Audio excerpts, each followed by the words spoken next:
Patrick Cohen. Bonjour Anis Mbida. Bonjour Patrick, bonjour à tous. De l'innovation pour les deux roues ce matin, on va bientôt avoir des régulateurs de vitesse et des radars de recul sur les motos. Oui, c'est une vraie tendance, basculer les équipements de sécurité des voitures vers les motos. Alors on l'avait déjà connu avec l'anti-blocage des roues, l'ABS. Maintenant c'est autour du radar de recul. Alors c'est pas pour vous aider à vous garer ou à faire un credo, non, c'est pour prévenir quand quelqu'un arrive dans l'angle mort. Aujourd'hui les motards sont obligés de se tourner, ça peut les déséquilibrer, ça peut être très dangereux.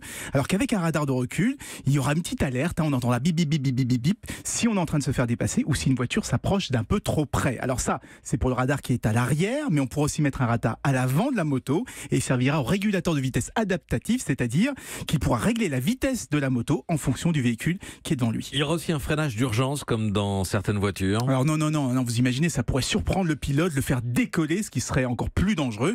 Non, il y aura simplement une grosse alarme dès qu'il y a un risque de collision, charge ensuite au pilote de freiner ou d'éviter l'obstacle. Ce sont des ingénieurs de Ducati qui ont mis ce système au point.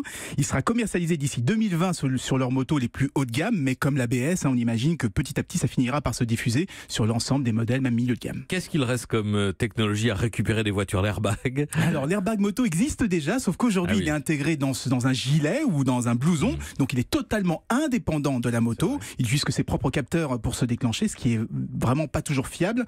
Donc on cherche maintenant à le rendre beaucoup plus efficace en prégonflant l'airbag dès que la moto elle-même détecte qu'il y a une chute ou une collision, un peu comme un prétentionneur de ceinture de sécurité par exemple. L'avantage, c'est qu'il n'y aura plus besoin de capteurs ni dans le gilet ni dans le blouson, ce qui le rendra beaucoup moins cher et qui permettra de descendre les prix au-dessous de 300 € contre 1000 à 1500 aujourd'hui. Merci à vous Anis Mbida.